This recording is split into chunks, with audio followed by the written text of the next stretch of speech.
Breaking tonight, finally, a bombshell new development in the Durham probe. One of Christopher Steele's primary sources, in this case, a Russian analyst, has now been indicted. Coming up, we're going to tell you what this could mean for Hillary Clinton, Comey's DOJ, and other high-level actors that pushed the Russia collusion lie and hoax for, 5 years now.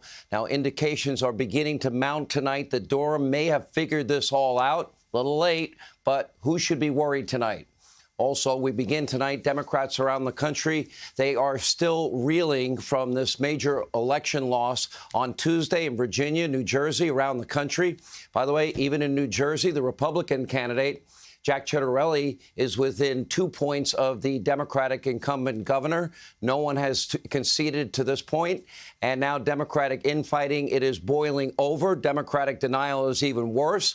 And Joe Biden's Build Back Better New Green Deal socialist spending spree, well, that is in jeopardy tonight. One senior Democratic aide telling Chad Pergram Capitol Hill has now descended into a total Adam Schiff show and humiliated from this week's losses. Some Democrats, some media mobsters, they are blaming racist Americans who love white supremacy.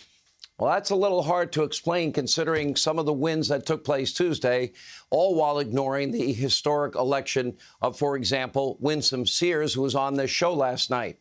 And others like Congresswoman Alexandria Ocasio-Cortez, they are blaming members of their own party. Why? Because they're not radical enough. Great strategy. Take a look. I know that Virginia was a huge bummer. And honestly, if anything, I think that the results show the limits of trying to run a fully 100% super moderated campaign that does not excite, speak to, or energize a progressive base. And frankly, we weren't even really invited to contribute on that race. That's it. We're not socialist enough. Climate change ranked at the bottom of the issues, for example, voters in Virginia cared about. The economy, education, taxes, they were at the top of the list. But I guess for someone that thinks the world is going to end in 10 years, logic is not necessarily a top priority. Now, still, Pelosi, Schumer, Biden, they're getting bullied by AOC and the squad. They were right back pushing their radical agenda today, doubling, tripling down on their Build Back Better socialist spending orgy. And according to Wharton Business School, the true cost of Build Back Better socialism is actually over $4 trillion. By the way, credit to Joe Manchin, who's been saying, get rid of all the accounting gimmicks and give us real numbers so we can vote on an honest bill. That's not likely to happen. And it only raises, spending $4 trillion raises $1.5 trillion in revenue.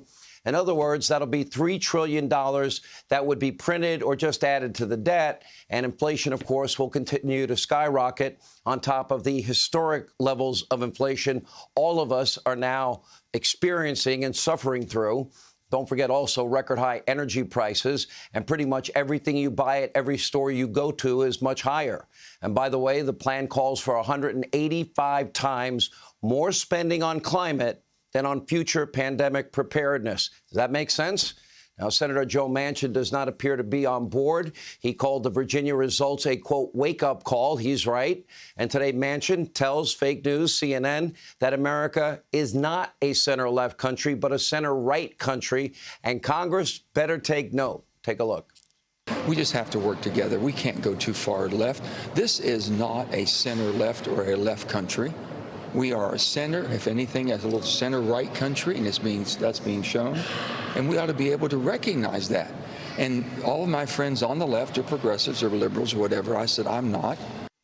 Well, apparently he, along with Kristen Sinema, are about the only two in the Senate that recognize the obvious. Over in the House, one Virginia Democrat, got to give credit, now seeing the handwriting on the wall. She reportedly blasted her colleagues for ignoring real problems, like the real inflation, the high cost of energy, the supply chain issues, trashing Build Back Better, saying, quote, nobody elected Joe Biden to be FDR. And meanwhile, Democratic strategists, guy I've debated many times, actually like him. He's smart as hell. He's certainly a dinosaur in terms of his way of thinking, which is far more center-left, but at least partly center. James Carville believes his own party has completely lost its way, and he's correct. Take a look. What went wrong? What's wrong with this stupid wokeness? All right, don't just look at Virginia and New Jersey. Look at Long Island. Look at Buffalo. Look at Minneapolis. Even look at Seattle, Washington.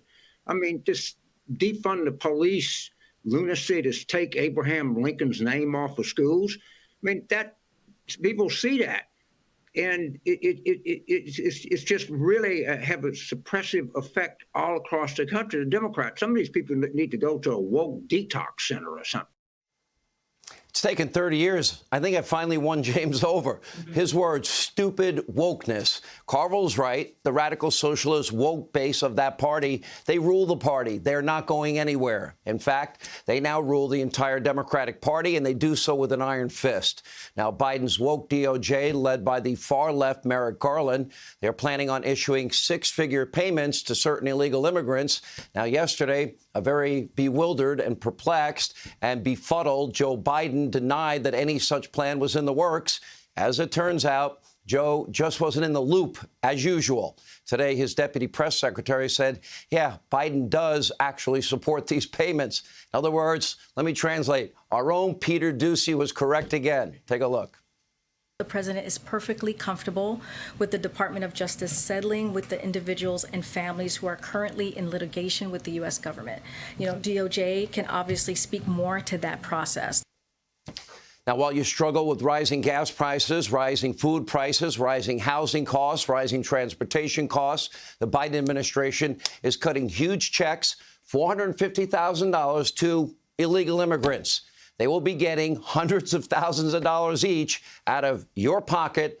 People that did not respect our laws, did not respect our borders or our sovereignty, and entered this country illegally. That would be called madness. That would be called insanity. Now, welcome to America Last policies. Forget about America first. This is America dead last. America, the sucker nation that allows China and India to be classified as developing nations, and we bear the brunt of paying everything for the Paris Climate Accords. And when you think it can't get any worse, now China, they're actually mocking Joe Biden for being powerless after his groveling apology at the World Climate Summit. It's pathetic. Now, Joe falls asleep, has to be woken up by an aide. He apologizes, just like his idol Barack Obama, for America.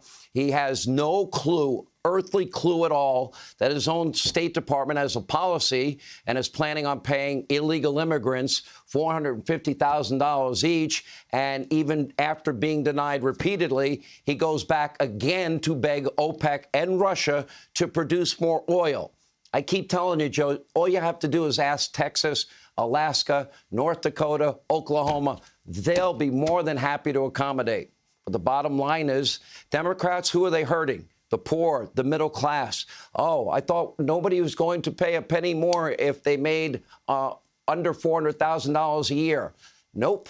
The people bearing the brunt of these horrific policies are the poor and the middle class that Democrats claim they have a monopoly of compassion on. For them, by the way, virtue signaling and political power, well, are the only things that matter.